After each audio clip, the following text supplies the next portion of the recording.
Hey guys, Ben again. Hey, I just wanted to make this video. This is going to be one of two videos, at the very least, that I make on this topic. This is a video about armor, body armor, plate carrier, stuff like that I'm just going to make.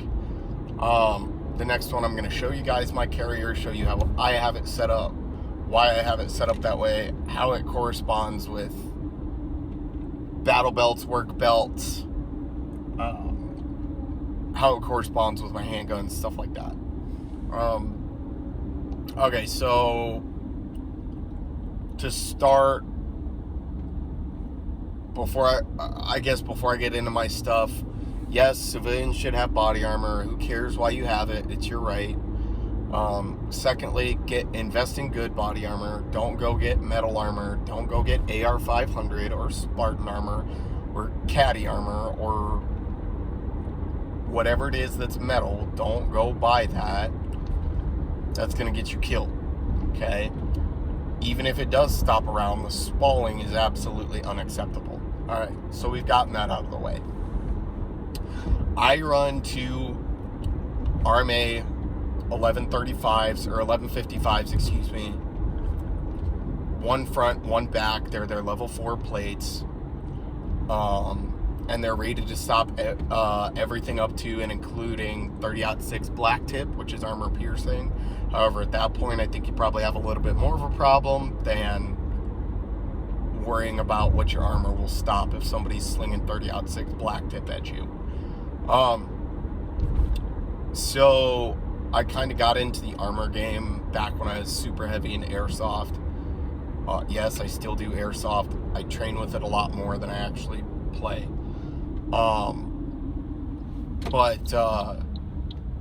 So I used to run Condor shit because I didn't know any better. I ran the Condor Mop C because I didn't know any better.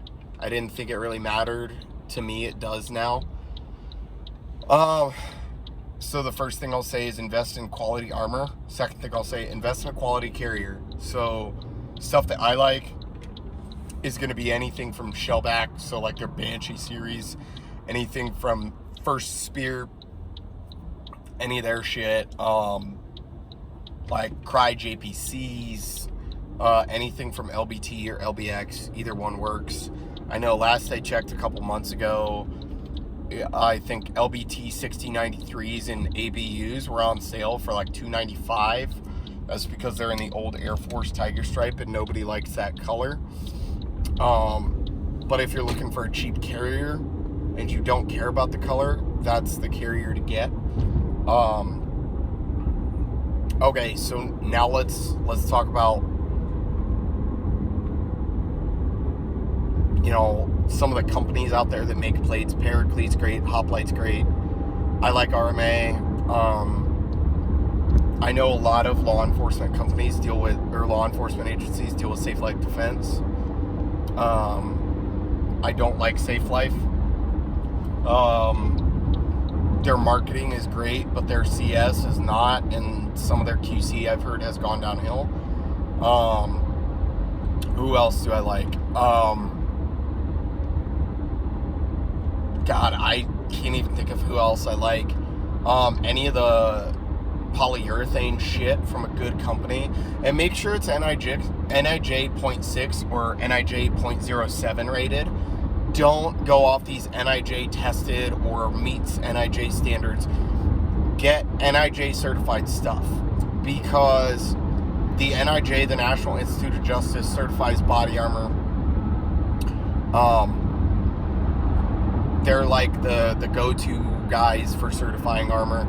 So make sure you get it that it says specifically NIJ certified 0.06 or 0.07. 0.07 is the new update. 0.06 is the one that they used up until, I believe, recently in 2021 or 2020. So make sure that you get it and that it's either 0.06 or 0.07. If it's newer, probably get it to 0.07. Okay, so we got that out of the way. Concealable armor versus overt armor. So covert, overt, or concealable versus like carriers. Unless you're like a cop or you're somewhere where you need concealable armor, security, PSDs, law enforcement, certain military applications, maybe firefighting if departments allow it, corrections, stuff like that. Get overt armor or like a plate carrier. I've found that covert armor is only good in certain circumstances. And if you want to wear covert armor around as a civilian, well, it's not something that I would do. I mean, by all means, it's your Second Amendment right to be a trained citizen, to be a well-trained citizen. I don't do it. I feel that I have no need to do it. It's not very applicable in my daily life, outside of work. It is not applicable. It doesn't really apply to anything that I'm doing. But that's not to say that you shouldn't wear it. I mean, you could be somebody who goes to, nightclubs or goes out to the bars or clubbing a lot, and maybe you're in a place like California, or maybe you're in a place like, Baltimore, or maybe you're just in somewhere where there is a lot of crime and there's a bit of a bigger or maybe a more articulable reason to have concealable armor on. Dude, by all means, make sure that it's NIJ certified and that people can't readily tell that you're wearing it, because it's going to look pretty odd if you're wearing it and people can tell. So plate carriers and overt armor, basically my school of thought, and this is just me, feel free to post in the comments what your kind of methodology is or your viewpoints and stuff like that. Let's have a healthy discussion. My school of thought here is I'm running a full-blown carrier versus a chest rig. If I need that many mags and shit, then I'm gonna run the armor too. I'm not doing it like Black Hawk Down style with no back plate or anything like that, because that's fucking stupid and it's a movie, and I don't know anybody who actually did that in real life. But I still wouldn't do that, and I wouldn't advise it. So as far as overt armor goes, I believe every civilian should have it. Get it in one of the big three colors: FDE, Coyote, well, big four, big five: FDE, Coyote, OD, black. You could argue that like multicam is one of the big three or the big five, or you could probably argue like law enforcement gray or law enforcement blue, or any of that stuff is one of your base big colors. I run mine in black or Coyote. I don't like multicam on a carrier. That's just me. I have nothing against it. I just don't like it. So I typically run my carrier with a pack, right? So that essentially if something happens, I'm going to be reduced to an infantryman, like a light infantryman, to where I have armor in a pack. On my armor, I have anywhere between 7 and 11 mags somewhere on my person with my full battle rattle. Whether that be all on the carrier or most on the carrier, one in the gun and some on the belt. I would rather have too much ammo than not enough. And I think carriers are pretty great. I've also seen, I wouldn't call it a devolution but I've seen it go from flak jackets and stuff in Vietnam to IOTVs to like the North Hollywood style head to toe armor, back back to, you know, plate carriers, back to chest rigs or single plate insert rigs. And I mean, the same shit even occurred back in medieval times. You know, dudes were trying to get more armor, but they were trying to get it lighter. It's just a thing. Dudes want more mobility with a good amount of protection, and they still want to be able to move around. To a point, you have to sacrifice mobility for armor. You have to ask yourself, what are you willing to protect? How much of your body are you willing to protect? Versus how much mobility you're willing to have. Dude, full body armor is cool. And yeah, it might save you from anything on your full body, depending on the level of armor. But your mobility is going to be slim. You may decide to be completely mobile and only run a chest rig, or like the old school AK mag carriers. Okay, well now you have complete mobility, but you have no armor capability.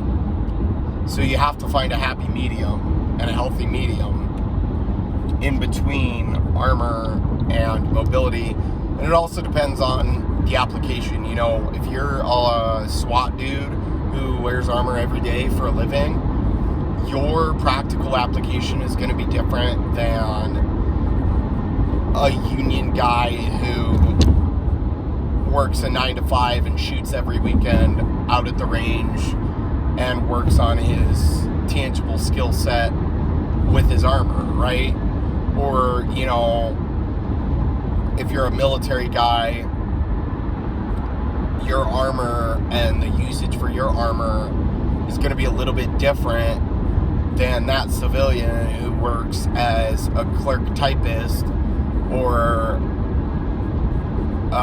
who works as a like a receptionist, you know, who maybe only shoots once a month. So applications are different for different people. My application, I like to think of it as a generalized application, both work and personal use. I do currently work in law enforcement. We are issued vests, but I also have my own that I can throw on over mine or replace mine for a higher level of protection for like an active shooter or something like that. But that's also something, if you're an LE guy, read your department policy, see what that says about like hard plates and inserting hard plates and stuff like that. You know, some departments go away from the militaristic look and don't want you running hard plates. Other departments don't, you know, they could give two shits less how you look as long as you can do your job correctly and not violate people's rights. Okay, so, and this is going to be a little bit of a shorter video. My next one, where I'm actually in my carrier and stuff, is probably going to be a little bit longer. But,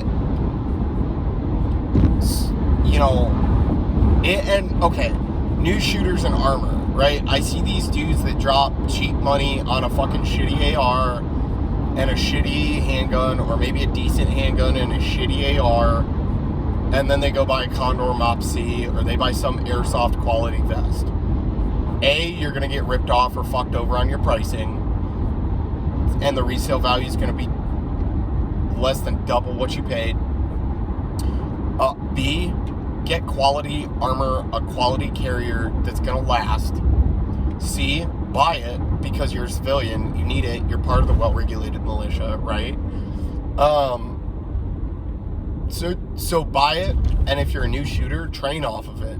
You know, go to the gym, work out in your armor. Fucking, who gives a shit what people think about you, dude? Like, you're working out in your armor and you're trying to better yourself, A, by being in the gym, making yourself a little bit harder to kill.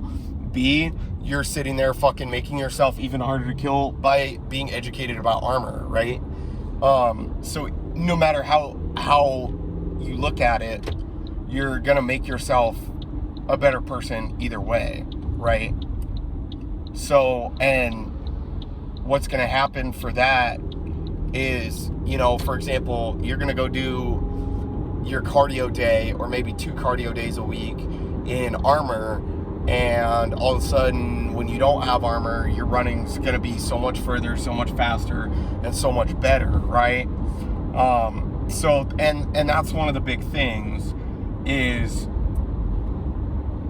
you know, this what we do, this hobby, this sport, this lifestyle is all about getting better mentally, physically, emotionally.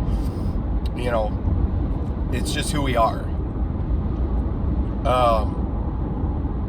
We're people who want to train and get better. And if you don't want to train and get better, or you're one of those guys who is in the military on a POG contract or a POG contract,